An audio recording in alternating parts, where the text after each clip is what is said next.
The Bucharest index of the 5 investment funds was down almost 5%. Now, for my commentary tonight, I'm in a good mood. Despite the government here, despite unemployment in the U.S., and despite the fact that the Yankees won the World Series, it was a lovely day today, so I'm not in the mood to complain. This is a great place to live.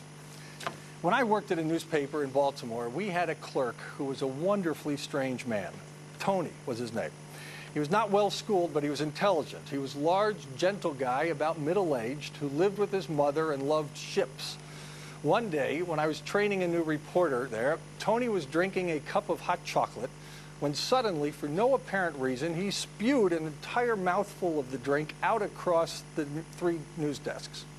It seemed like it went in every direction. He later said he did it because he remembered a funny joke suddenly.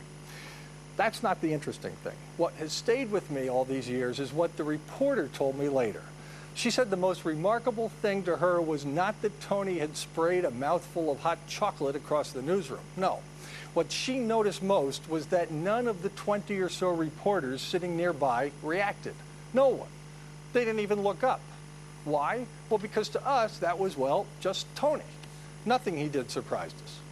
So what's this got to do with anything? Well, living in Romania to me is a bit like sitting next to Tony, and that's why I like it here.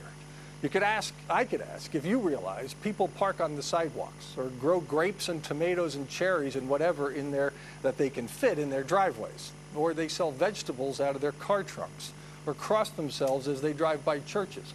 I could ask you if you realize people smile a lot here. They do, and in a genuine way.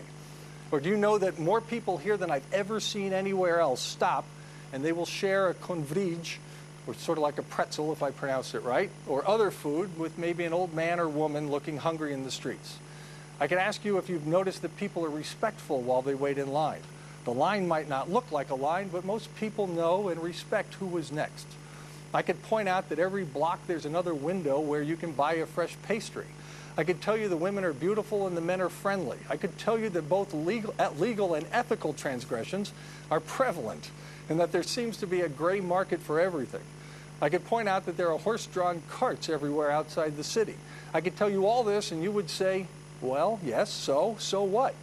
But folks, I've lived in the U.S. near an Amish community. People drive 1,000 miles to see them in their horse-drawn carts. We have so many rules that are followed in the U.S. that people stop even thinking about breaking them or creatively bending them day to day. We have so many parking spots that people get upset if you park too close to the white lines, never mind on the sidewalk. We don't sell vegetables out of trunks, just guns, drugs, and fake scarves and watches.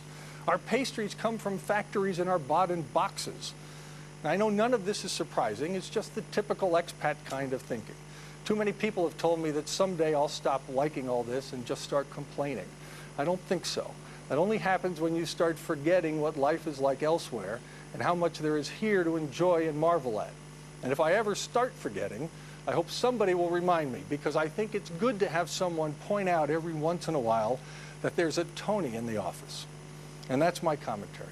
We'd like to read yours. Send them, if you would, to the Frank Show at tmctv.ro. And that's the show for tonight. To find this week's interviews, visit www.money.ro or tmctv.ro. Or you can watch the replays of the week's program starting at 12:30 Saturday afternoon, 1 o'clock in the afternoon Sunday. We'll be back here next week, as always, with the day's summary of business news and our interviews with some of the top business people in Romania. And we will see you at our regular time at midnight on Monday. Until then, thank you for watching. Keep well and good night.